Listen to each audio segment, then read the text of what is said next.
Do you want to know how to make these delicious Christmas spice chestnut and date chocolates? Let's go. For this recipe, I have 150 grams of dates that I'm going to add to my food processor cup.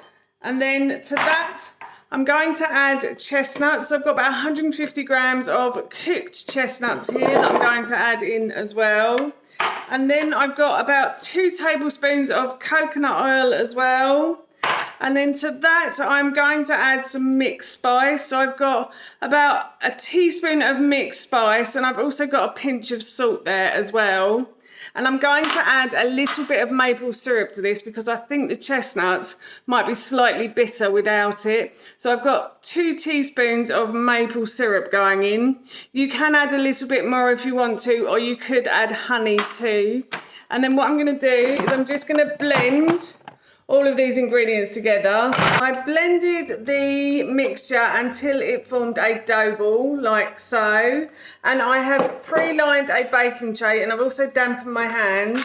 So now what I'm going to do is I'm just going to grab a piece of the mixture, and I'm just going to roll it between my hands, like so. And then I'm going to put that onto the baking sheet.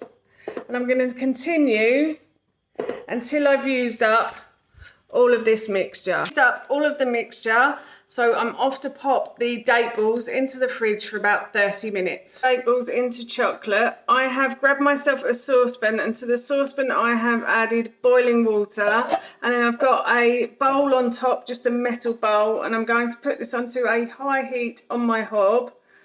And then I've broken up some chocolate here, so I'm going to put the chocolate into the base of the bowl, and then I'm just going to let this melt down. I've taken the date balls back out of the fridge, and now what I'm going to do is I'm just going to roll them in the melted chocolate, and then I'm going to put that back onto the baking sheet, and I'm going to get a pinch of salt, and I'm just going to put that on the top.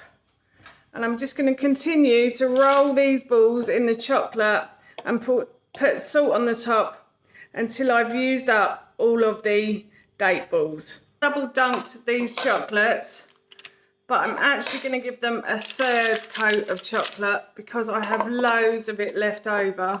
That is the chocolate date balls done, and these look, smell and taste amazing, and I'm looking forward to having a few of these over the festive season too.